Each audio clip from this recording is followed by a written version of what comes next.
In Your Vote 2024, the final night of the Democratic National Convention brought a familiar face to the screen. Under a national spotlight, Genesee County Sheriff Chris Swanson threw his support behind Vice President Kamala Harris's 2024 bid for the White House. Our Alyssa Irwin spoke with a retired political science professor who predicts local law enforcement officials like Swanson will continue to make these political appearances.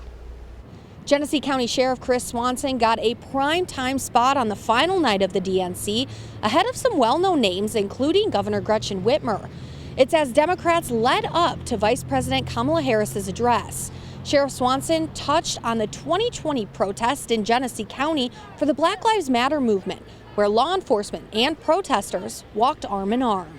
We laid down our riot gear and we embraced the community, and instead of hate, we chose hope.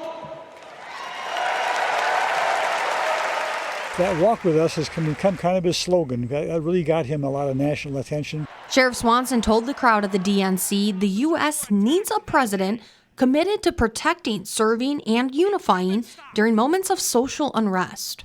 We need a leader who will embody what's affixed to all three sides of my sheriff patrol cars: protect, serve, and unify. Kamala Harris is that leader. Just in charge of the border, it doesn't matter. At former President Donald Trump's campaign appearance in Howell on Tuesday, other Michigan sheriffs, including Shiawassee County Sheriff Doug Chapman, stood behind Trump in support. It's always kind of a standard political thing to pose with the police.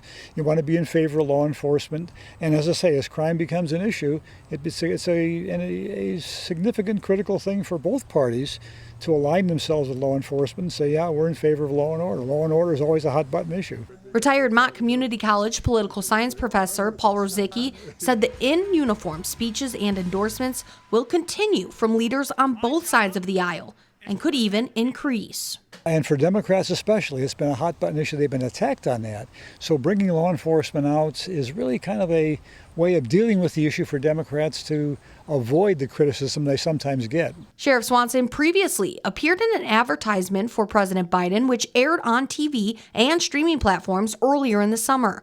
Rosicki foresees the possibility of more national attention for Swanson. I suspect he doesn't mind getting the coverage as well, given whatever his political goals may be for the future. So I think we'll see more of that. Swanson has been tied to a possible run for Michigan's governor in 2026. He did tell PBS's Off the Record last year that he could run to replace Governor Gretchen Whitmer. Here in Flint, I'm Alyssa Irwin with ABC 12 News.